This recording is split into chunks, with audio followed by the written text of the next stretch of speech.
he'll do this, he'll be like perfectly calm, he'll lay on the ground, and then I start talking and he's like, what? Are you talking to me? It's me. Hello. Adele.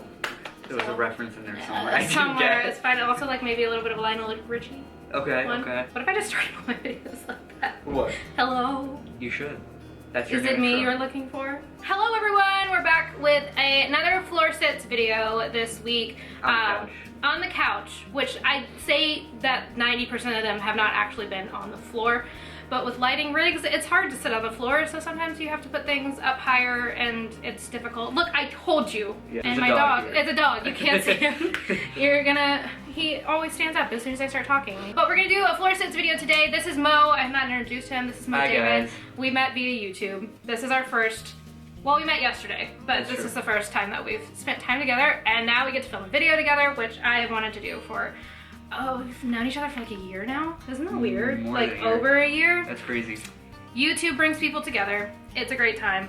But today we're gonna be doing a little bit of a different floor sits, and rather than it being like a super in-depth about like a singular topic, I thought it would be fun to do like pieces of art that have changed our lives in some way, whether that's like changed our perspective or made us think differently about things. I always love asking people these questions to kind of see, like, I feel like it tells you a lot about a person, like what they enjoy like reading, watching. So I thought I would put Mo on the spot and ask him to come up with these things like yesterday. So now I guess we're gonna do like one book, movie slash film, some sort of music. But only one of each? Oh no, we're gonna do two. We decided we're gonna do two. Thank God. Sorry, we couldn't come up with just one each. So we're gonna do two of book, movie slash film, music, and then we have like a wild card one, so it can be like anything. So it can either be another one of the same category that we said before or something totally different. And so the first one I have down is book. So do you want to tell us about your first book? Sorry, just take off my shoes. There you go, yes. Okay. Get comfy. So I love this series, first of all. Thank you for having me on the channel. Yay, I'm so excited. I love doing these videos. First book to talk about is Wild by Cheryl. Her last name is Strayed because she changed it when she like went on her journey after her divorce. Yeah. Her name was how literal. I know. But I love it. She was like strayed like a dog. It's a little bit cringy, but I think it's cool. But yeah, but at the same time, like, what a name. Yeah, and it's just like such an inspirational book for me in terms of like following your gut and following your instincts and like going where you feel like you should go to figure things out. Yep. That makes sense? Yeah. And I read it at a very like formative time when I was also reading books like Walden and books like Siddhartha and all this like transcendentalist. It's a great book. So that was all that kind of came together of like that whole ideology of just like following your instincts, following what you're truly meant to do, and that like kind of changed a lot of my perspective on how I make decisions and how I think about the world and how I like connect with other people and connect with my surroundings. I've never read that book and I've never seen the movie, but I've heard I actually saw the movie first, which people are going to be upset with me about. I do that a lot. I saw the movie first and it was so good, so I had to read the book, and now I love the books. I think it's fine. It's so good. Where were you when you first read the book? Or like, is there a certain point in the book that you were just like, that part of it changed me forever? I mean, for sure seeing the movie, like the final lines of the book, the final line is how wild it was to let it be. And it's like that's a tattoo line. It is a tattoo line. That is a tattoo line. It is. And that was like so impactful in the movie. I love Reese Witherspoon. Anything she says, I'm like, wow, like this is so meaningful, so inspirational. Okay, first book I have is actually, you recommended this book to me. Ooh, I'm so happy I'm the one who got you into this book. Big Magic. It's so good. I don't even know if you can see it this far back. I talked about this in my 2015 favorites video, my like random favorites video, but I haven't actually talked about this on camera yet, which I don't know how, because this book completely changed me as a human being. And if you like flip through my copy, it's like all underlined, highlighted, like there are pages that are like flagged down. Like you literally flip to any page in this book and read something in it, and it's like, and that was the thing with this book for me, is that I read this at the exact time that I needed to read this book. And it was like, I love that. And where it was like, it came into my life and you recommended it. And first of all, the cover was what was like, I just want that in my life because it's beautiful. Yeah. This is, I think what I love so much about this book is like, it talks about creative living beyond fear. And if you want any sort of job in the creative industry, or you just love being a creative person, I think everybody needs to read this book. This was one of those that I was reading and felt like every 5 seconds that it was like, okay, you're calling me out on every single page about things that like I'm not doing in my life to like become who I want to be creatively. And it's just, it's amazing. And it took me a long time to read it, but I think because I didn't want it to be over, so I would like go days without reading it and then read like 4.5 chapters in 5 minutes and be like, I love it. And there is like one chapter in this book, which I talk to you about all the time, like it's called The Shit Sandwich. Ooh, that stuck with me. That is the number one thing that stuck with me out of this book, and it's a chapter all about like, if you really, really want something and you really want, like, whether it's a creative career or anything in your life, like, you have to be willing to eat the shit sandwich that comes with it. And, like, there's gonna be bad stuff that sucks and you're gonna, like, feel uninspired, or you're gonna feel like nobody gets you, or you're gonna feel like, you know, your work isn't coming out the way you want it to. But if you, like, continue to eat the shit sandwich and, like, just get it over with, you're gonna, like, eventually push through and, like, get what you want. And I've recommended this to literally every person I know that if you're a human being, you should read this book. A lot of these books are like, don't have a backup plan. Like, you have to go after your dreams and do nothing else, and like, and it's so not what this book is about. It's about, like, one of my favorite things she says in this book is to be childlike in your pursuit of your dreams, but not childish. Ooh. And like, that's the number one thing that stuck with me, is like, and she talks about like, you can't expect your art to support you. You have to do your art because you love it, not because you want to make money from it or because you want it to support your lifestyle. Like, you have to support your lifestyle and then supplement it with your art. Oh, it's so good. It's so good. And he recommended this book to me, so take my recommendations, people. Oh, no, literally, I think everything you've ever told me to read and or watch, I've been like, this is perfect. Thank you so much. Quick plug, if you love my recommendations, you should watch my series, Unblocked. Such a good series. Thank you so much. I do a series every month on my channel, the first Wednesday of every month. I bring you like inspirational stuff from across the web, so it's like films, books, music videos, anything I see that's like really inspirational, and then I put it all together in a video and give it to you guys so you guys can go watch it. Should we do our next book, or should we go through and then cycle back?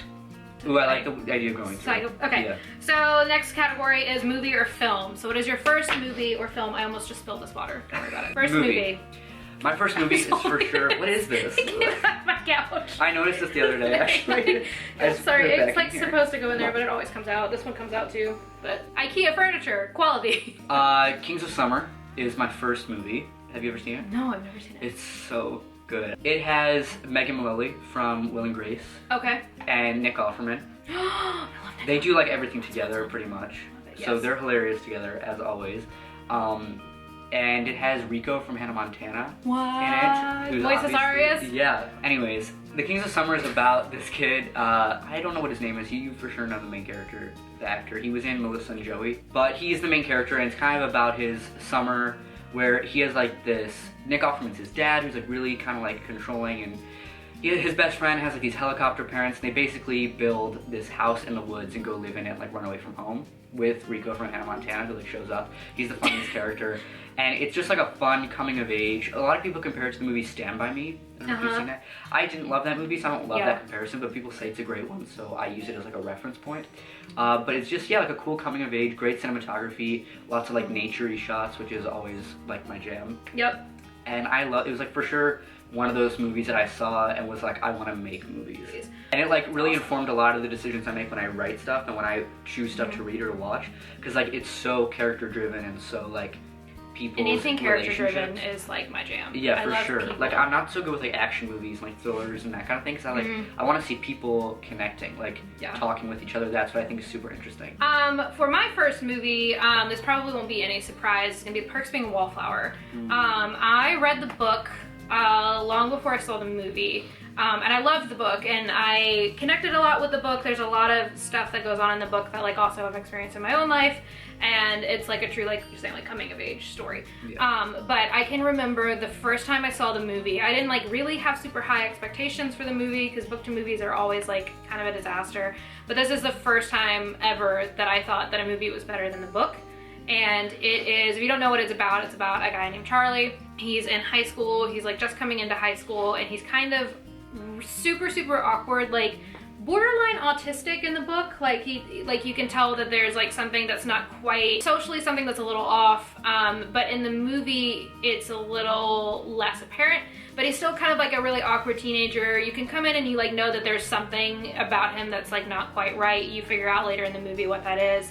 But it's like a coming of age story. He comes into high school, he meets these two friends who are seniors, and then it's kind of them like taking him through his first year of high school. I just remember coming out of this movie with just like this feeling of just like, I don't even know what the feeling was, but like I was so impacted by the movie that I was like, I need to see it 600 more times. It takes place in the 90s, so it's got a lot of the like 90s music and that like feeling of like being a teenager, but like also like discovering that you actually love your life after it's been really hard. The book is written in letters, so it's written in him writing to someone that you never find out who that is.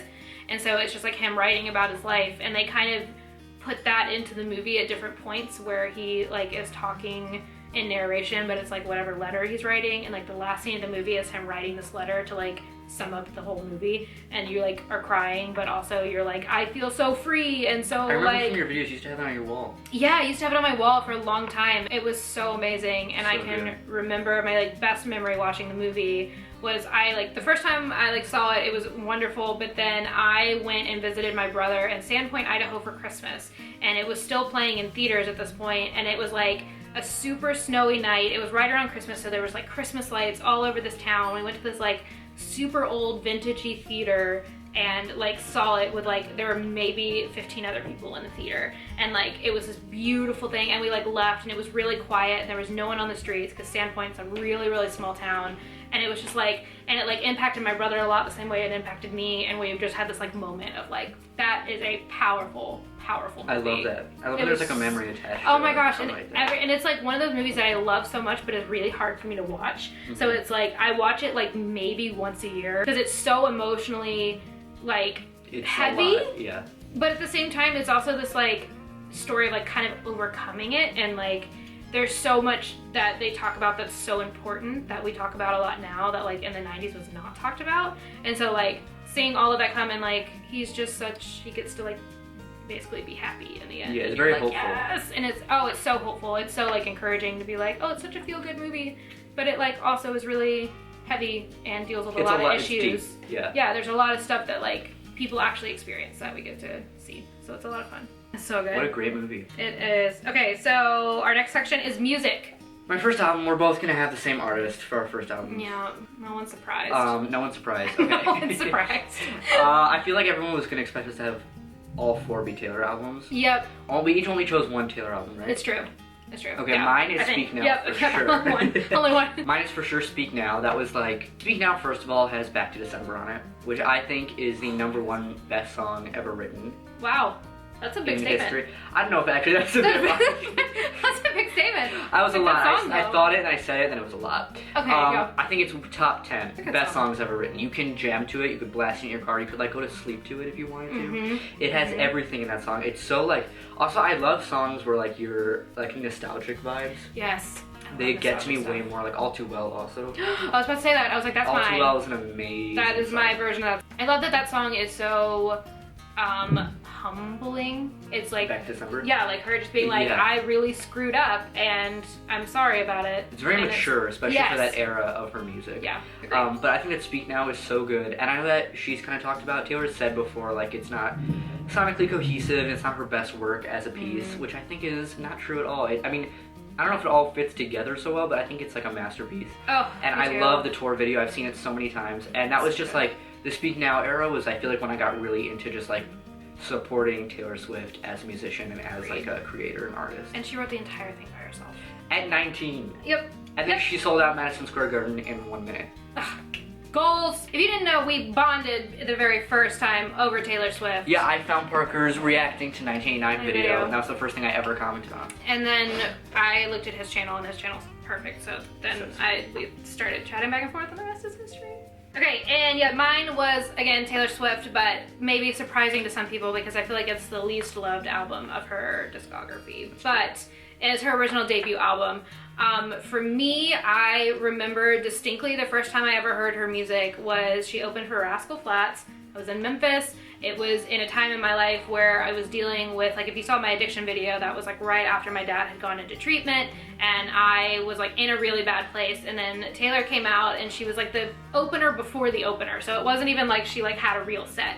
And she had just released her new album, and I remember she sang Picture to Burn, and I was like, this song is so funny, the song is so great, I love it, I want to listen to more. And then she did Tim McGraw and all these things, and I was like, she like made everybody turn on the lights on their phones, and I was just like, this chick is awesome and she's only 16. And I was like, this is the girl I want to be. This is who I want to be. I like wanted to be her. There's a period of time in my life where like I thought I wanted to be a singer. I'm like really not a good singer, but like I thought I was gonna do it. Yeah, your channel low-key call-out moment.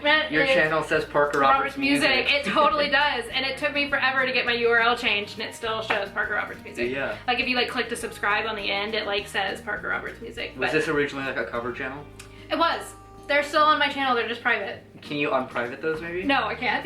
Can you link one at the end of this video? I can't do it. A secret annotation some point in this video. Ever will they see the light of day ever again. It was original songs too, because I used to write a lot, which I still do, but like not music anymore. But it's there, but it's not gonna see the light of day. Like I was probably 14 and I'm almost 23. Like, oh my god, that's a long time ago. But yeah, fun fact of the day. But I loved her so much, and I think that was when I really truly fell in love with music. I always loved music, but once I found Taylor, it was like, this is it. Like I love music, is my first love. Now I'm kind of more into like TV and YouTube and online stuff, like online video.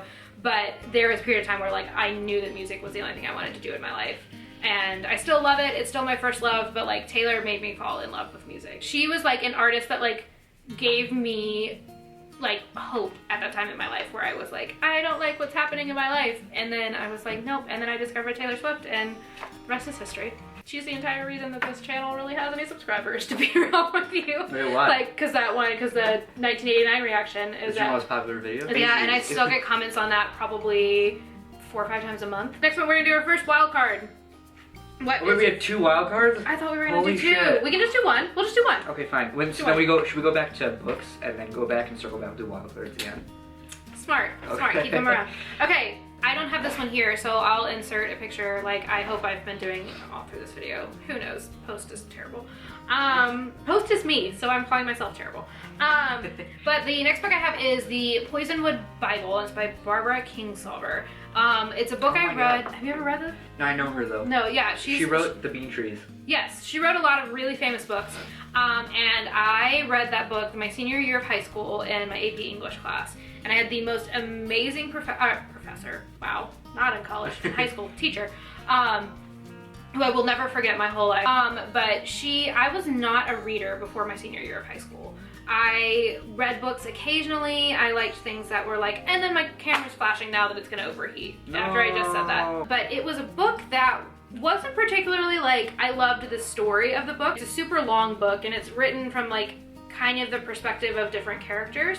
And the dad is like really super abusive and kind of terrible and scary, and so it like is kind of about how their family is like kind of falling apart in Africa. Sounds really weird, but it was like the first time that I had ever like read a book that I was just like really captivated by. And the way that she made us read things was to be very detail oriented in it and to pay attention to all the really small things, because we had like very, very, very specific comprehensive tests on them. So you had to like literally remember like what color were the curtains in the scene of the book. I hate that. Like, it was so bad, but it also made you pay really explicit attention to what was happening in the book. So it wasn't just like oh, this is a nice read, and like you had to know, like you had to read the books or you failed the class. Like I think that's why she did it.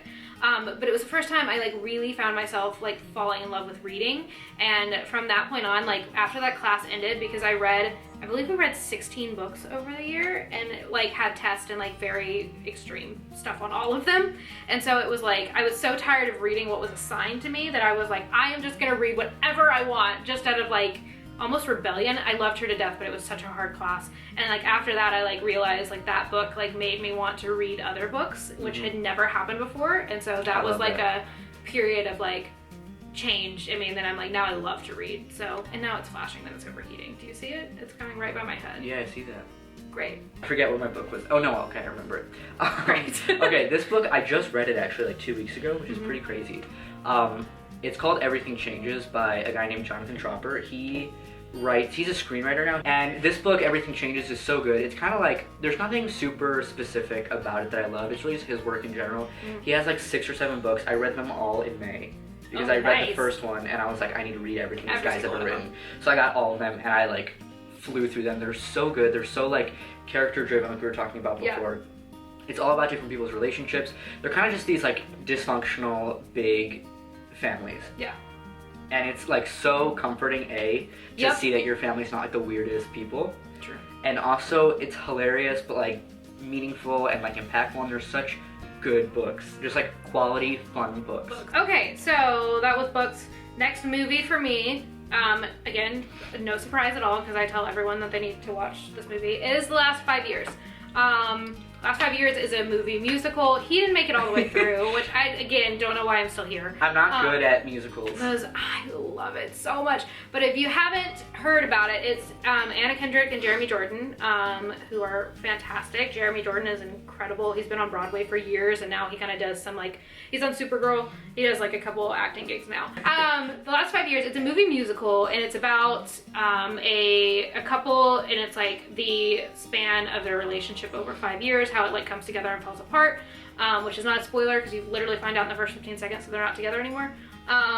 So it's like, but it's cool because it's told in two different perspectives, but one is going chronologically backwards and the other one's going chronologically forwards, and they meet in the middle. So it sounds a little bit confusing, but they, like, the cinematography of it is like, it's very distinctly different. Like, you can tell, like, what's the past and what's the future and stuff like that. But it's very, very emotional, and it's like, I think it's very realistic, and it's like about a girl who essentially wants to be an actress, and then she meets a guy who is a writer. He gets a book deal, and their lives change, like, super big because he gets really super popular, and then they have to, like, navigate their relationship around his fame while she's still struggling to be an actress. And it's like so realistic in a sense of, like, two egos coming together and how they clash, and how if you, like, don't work on your relationship in the right way, like, it will fall apart even though you really do love and care about each other. And it's just such a, it, like, makes you, like, believe that love is false and that it's never gonna happen and everything is terrible, but, like, in a good way. I love the music. I now, like, the only thing I listen to in my car when I, like, get bored is, like, have a very dramatic rendition of the entire musical in the car by myself. But it's so good. And it is depressing. It's super depressing. And all of my friends that have ever watched it, like, get to the end and they're like, that's it? Like, they don't get back together? And you're like, no, don't.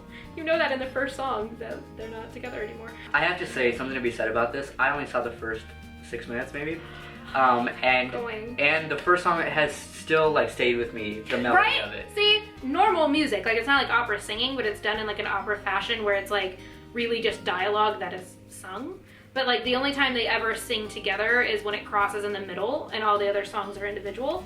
So it's like, it's a very... Oh, that's so cool. Yeah, so they never actually sing together at any point other than the middle song and the ending song, where they, like... But it's, like, two different songs that, like, mash. So they're technically not singing the same song, but it's really cool. So it shows that, like, they're separate, and then when they were, like, they're most together, they sing together, and then when they, like, fade. It's very interesting. It's very, like, the more you watch it, the more you're like, oh, this guy, whoever wrote this, is a genius. But also, Has all your stuff's been depressing? Has it? No. Big Magic's not depressing. Big Magic's not. Is the poem the poetry book? No. Very good. We'll talk about that. It's not, I promise. Okay, fine. And then your 2 movies were, though? Prince Wallflower's hopeful. I guess. What was my other movie? I forgot. Have we talked just talked about it, The Last 5 Years. Are you okay? Jesus. What is wrong with me? Next movie. My next movie is Dope, which you guys may have heard about. It's dope. Oh, see what you did there? See what I did there. It's so good. It's another coming-of-age type of movie. It's about a kid who lives in Inglewood, California. We're near there, right? Yes, we are. The director, Rick Famuyiwa, did a movie called The Wood about Inglewood in, like, the 90s. And one of the characters from that movie is in this movie, like, all grown up. Oh, as, like, a side it's like character. a universe. Yeah, it's cinematic really cool. universe. Yeah. So it's just about this kid who's in a senior year of high school, and he's trying to, like, get out of his circumstances, basically. And he wants to go to Harvard, and he kind of gets caught up in this weird... He gets sort of framed and dragged into this weird, like, drug trade situation. And he's, like, this really nerdy kid. And, like, is so, like, he just wants to go to Harvard and, like, whatever. But it's also a lot about, like, how people see you and stereotypes. And, like, he's, like, so, up against so much from his community, from the way he was raised, from, like, his circumstances, that even though he is, like, this classic nerdy kid that you see, just because he doesn't look like that, people assume he's, like, a drug dealer or, like, a thug. And it's such good, like, not lazy writing. Yes. Like, the director or the writer also, like, made sure every character was complex and had different facets to them, which is so cool and so important. And there's, like, one really cool part about it is they go to see this, like, drug dealer guy. It was like some weird, they had to get a flash drive, it's a long story, but okay. They go to his... So is this Insurgent? Is this what you're talking about? It's basically Insurgent. They had to go to his like warehouse, and he like gives them, they have to go through a test to get the flash drive kind of, and he puts these two like designer bags on a table, and he's like, one of them's fake and one of them's real, and you need to be able to tell me which one's real and which one's fake. And they're talking about it, he was basically, the lesson of it was, he was like, he says you could have the receipt stapled to the inside of the bag proving that you bought this at like Dolce & Gabbana, but because you're carrying it, people are going to assume it's fake. And like, it's crazy. Not about like, isn't that crazy? It was such like a good like metaphor, like it encompassed the whole movie. Oh my god, yeah. That like, it's all about the way people are, like, it's about people's perception of you versus who you are and like overcoming that sort of thing. And it's an amazing movie. And it was the same thing where I left and I was like, I want to make something right now. Right. Oh my god, I love that. Okay, and then we have our last music one. Yeah. I chose Where the Light Is by, it's a live album by John Mayer. Which John Mayer, you can I didn't know you were such a John Mayer person. Love John Mayer, and I don't love him as much now, but he was such a huge part of my like music loving career that like I still love him, and I still like listen to his old music a lot. But there's an album that he did that was a live album that was live from Los Angeles, and it's done in 3 parts, and it's super long. It's like 3 hours long, and it's a movie as well, so it's like a concert movie, and it's done in acoustic. So there's like basically an entire acoustic set of all of his like early stuff. There's some stuff from Continuum, but it was like Room for Squares stuff. So it's like all of the classic John Mayer stuff he does acoustic for like thousands of people. And then there's another section that is his like blues trio. So it's John Mayer and I can't remember the John Mayer, and maybe the John Mayer trio. But it's like all of these super cool bluesy songs that like aren't on any of his albums. They're like stuff that's made exclusively for this like blues trio, and it's all really good, big band, really awesome bluesy stuff that is so awesome to listen to. And then the last one is like all of his pop stuff. So all of the stuff that's like you hear on the radio when you think of John Mayer, you think of like Waiting on the World to Change and like all those really big songs that were out in the like early 2000s. But it's such an experience, and it's like he's such a good performer, and all of his songs sound a little bit different live, but they're better. Like the live version of Slow Dancing in a Burning Room is like miles above the recorded version, and you're just like, how it doesn't even really sound that different, but at the same time you're like, it's just 400 times better. And I just remember that being like an album that like I would literally sit and watch that 3-hour movie, and like it's always been on. It's like always, it's like my go back to album. So it's like the last 5 years is that right now, but like if I want to go back and like listen to really good music, the first thing is like Where the Light Is. Right. And if I could like go back in time to any period in time, people are like, I'd go back to the Civil War, and I'm like, no, I would go back and I would be a patron at that concert. Like I would be in the like front row. What? Oh, I think it must have been like 2001. Like it must have been, because it was right after Continuum came out, so there was like multiple albums after that. But it was so good, and I was like, I would go back in time and I would go to that concert, because I can only imagine how fantastic that was. And he's so good. I've seen him live a couple times, but like so good. That's awesome. My next album, we've been doing albums, this isn't like songs. Right, it could be either. Yeah, I guess. Okay, so this one's more specific to a song, but it's the album Same Trailer, Different Park by Kasey Musgraves, who I love, but apparently Parker has some horror stories about her that I just heard. It's fine. But her song Merry Go Round is so good. It's kind of just like about a small town, how everyone like does the same thing and gets on the same merry-go-round and like follows what their parents did, and then their kids do the same thing. And I'm from like, not a small town, I'm from like 20 minutes outside of Chicago.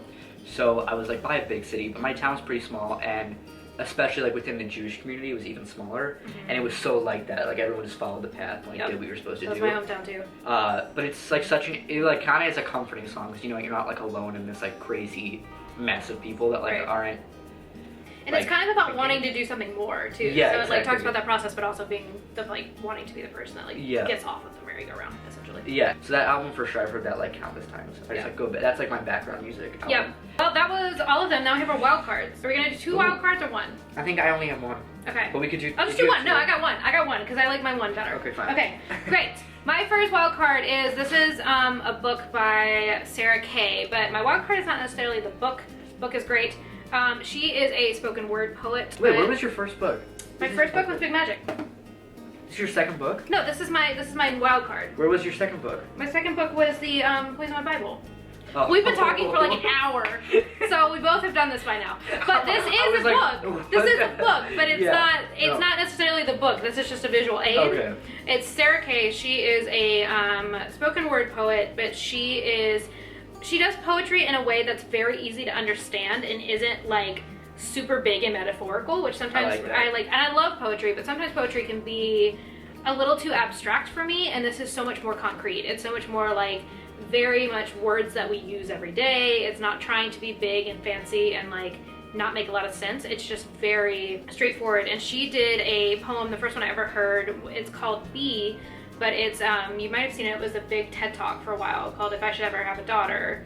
Like it's like this whole long thing, and it's actually in this book, and I actually have a like children's book version of it that's like it's like illustrated and really pretty and awesome. But it's an amazing poem about how like she, like what she wants to teach if she ever has a daughter, like what she wants to teach her to be, and like all of these things she has to go through in life. And I remember listening to that and just being like, this woman is amazing. Like I need to know more about her. And I watched the whole TED Talk where she talks about how she goes into these communities and teaches kids about poetry that are in like lower income areas, and like teaches them to express themselves instead of doing things in like a negative way. They can express themselves through spoken word poetry or through written poetry and not basically act out on their feelings. She does the most incredible spoken word poetry. She has this one called, I have like literally a playlist of all of her stuff on my phone that I ripped from YouTube. Sorry about it. It's so interesting. And they're so good. Good idea. Couch. So my camera is now not zoomed to the right thing. It's now gonna be like much closer. It's not gonna flow. You're gonna have to get used to it, people. Okay, so we're back. My camera overheated, so we needed to take a break, and we've been talking for like an hour.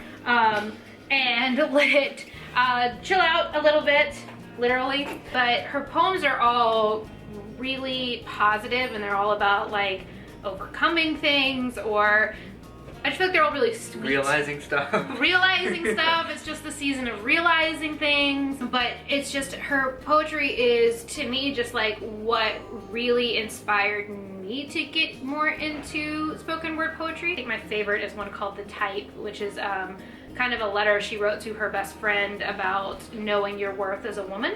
And it's just, everything she does is fantastic, and I love it. And you should all go listen to it. I'll like make a playlist and link it somewhere. Last one. Yep. Last wild card. Okay, mine is a song called Vienna by Billy Joel. And a lot of people maybe recognize that song from the movie 13 Going on 30. Oh. Which is an embarrassing reference, but a great movie. No, good movie. Good movie. Solid movie. Classic. Solid. But it's also a classic, iconic song of the 70s by one of the best musicians ever. Yep. And this song is basically, it's about like, it's kind of like a message to a younger person who's like kind of pushing too hard almost to get somewhere else and like to get to the next thing. And it's basically like, slow down, you're doing fine, like just chill for a second. And like take a breather. Yeah, exactly. And the last line of the chorus is, when will you realize Vienna waits for you? And Vienna's kind of like this metaphor throughout the song for just like a life that's like when you're content, when you're finally happy with where you are, and like if you would just slow down and realize that you're already somewhere you can be, that you don't have to get realize some things. You're gonna realize some things. Not gonna be funny. But yes, that song has just been like so comforting to me on so many occasions, because I feel like I'm always wondering like, okay, where should I go next? Like, what's the next step? What am I gonna do after this? I don't ever take a second to just like say I'm proud of myself for doing this, or like I'm happy where I am. Right. And yeah, it's such a good reminder to just be like, relax, like you're doing good, you're doing your best, and like you're fine. Right. And you can like take a minute. Yeah, one of my favorite pieces of advice Taylor Swift ever gave. I'm just gonna bring Taylor Swift up in every section, because there's no irrelevant time. No, right. And she talks about like how important it is to like be the age that you are. Yeah, and it's kind of the same thing where it's like if you're 19, be 19. If you're 22, be 22. Like, don't try to be like, you know, to grow up so quickly, because you'll miss so much of life. And I think that's kind of probably like the same message, is like slow down for a second and just be. I keep laying down to play with Parker's dog, by the way, if anyone's wondering what I've been doing. He's laying down there on the floor. He's now biting his own butt, but he's being a dog. Okay, so that is all that we have for this floor set. It's been a very long one, and I loved it, and it was fun, and I love talking about these types of things. Yeah, so find us like youtube.com/MoDavid. That sounds so much better. Right? Holy shit. When I got to change mine to Stories in the Dust, it was a good day. Mo is doing awesome over on his channel. He is getting a following more and more every day, so you guys will love his videos. They're really awesome and stylized. So if you haven't seen Mo's videos, I'm gonna link over his face and then also in the description, so you can, and the cards over there. That way. I did it right. Is it there? I think it is, because this is reversed. Okay, so good. it'll be, yeah great. So go check out Mo's channel. He's awesome. And now we're real life friends. We were internet friends and now we're real life friends. So, yep, that is all we have for you today. I'm Parker. This is MoDavid. This is Stories in the Dust. And I really hope you'll stick around a while. Bye guys. Bye. It's so far away. But I just thought I would share that it is okay to be a liberal Christian. It's okay to be a conservative Christian. Just don't be an asshole.